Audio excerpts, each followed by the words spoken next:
महाराष्ट्रात महिला तसेच अल्पवयीन मुलीवर होणाऱ्या लैंगिक अत्याचाराच्या घटना काही थांबण्याचं नावच घेत नाही आहे. 2 दिवसापूर्वी पुण्यात एका स्कूल बस चालकाने 2 अल्पवयीन मुलीवर अत्याचार केल्याची घटना समोर आली होती. ही घटना ताजी असतानाच रायगडमधील पेण तालुक्यातही अशाच प्रकारची घटना घडली आहे. गावातील पोलीस पाटलानेच एका 14 वर्षीय अल्पवयीन मुलीवर लैंगिक अत्याचार केल्याचा प्रकार समोर आला आहे. वृत्त सविस्तर जाणून घेण्याकरता चॅनलला सबस्क्राईब जरूर करा.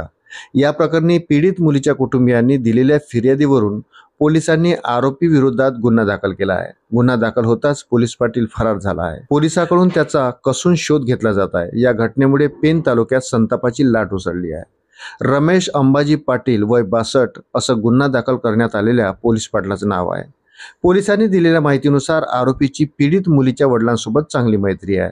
याचाच फायदा घेऊन त्याने पीडितेवर बलात्कार केला. याविषयी कुणाला सांगितल्यास तुझ्या वडिलांना ठार मारेन अशी धमकीही दिली. घडलेल्या प्रकारानंतर पीडिता प्रचंड घाबरली. तिने याची वाच्यता कुणाकडेही केली नाही. याच गोष्टीचा फायदा घेऊन आरोपीने पीडितेवर वारंवार बलात्कार केला. गेल्या 2 वर्षापासून आरोपी हा पीडितेचे लैंगिक शोषण करीत होता. त्यासाठी त्याने तिला पेण तालुक्याच्या बाहेर देखील नेले होते. पीडित मुलगी पूर्णपणे आरोपीच्या वासनेची शिकार झाली होती. आरोपीकडून वारंवार लैंगिक शोषण होत असल्याने पीडितेला वेदना असह्य झाल्या. तिने मोठ्या हिमतीने हा प्रकार आपल्या वडिलांना सांगितला. त्यांनी तातडीने वडखड पोलीस ठाण्यात धाव घेत तक्रार दाखल केली. पोलिसांनी गुन्हा दाखल करताच आरोपी फरार झाला आहे. आरोपीवर पॉस्को अंतर्गत गुन्हा दाखल करण्यात आला असून त्याचा कसून शोध घेतला जात आहे.